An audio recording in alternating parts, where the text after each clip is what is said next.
In today's video, I'm going to show you how to add and manage file attachments in Airtable, so you can store images, PDFs, documents, and more right inside your records. If you find this helpful, be sure to like and subscribe, and let's get right into it. To start, open your browser and head over to Airtable. Once you're there, click the Login button and sign into your account. After you're in, locate the base you want to edit. This is the main project or database you're working on, and open it up. Now, within that base, select the specific table where you'd like to add your files. This could be a table for client information, project assets, inventory, or anything else you're tracking. Next, look at the very end of your field headers. Those are the column names at the top of your table.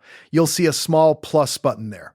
Click it to add a new field. A pop-up will appear asking for a field name. You can type something like files or images, depending on what you're planning to store. In the field type menu that follows, you need to choose attachment from the list of options. This tells Airtable that this column is specifically for hosting file uploads. Once you've made your selection, click Create Field or Save, and your new attachment column will appear in the table. Now it's time to actually add a file. Click into any cell inside that new attachment column for the record you want. A small upload window will open. Here, you can either click Upload File to browse your computer, or simply drag and drop a file directly into that cell. Airtable supports images, PDFs, documents, and even videos, so feel free to use whatever you need. Once you drop or select the file, just wait a moment for the upload to finish. When it's done, you'll see a thumbnail for images or a file link for documents appear right inside the record.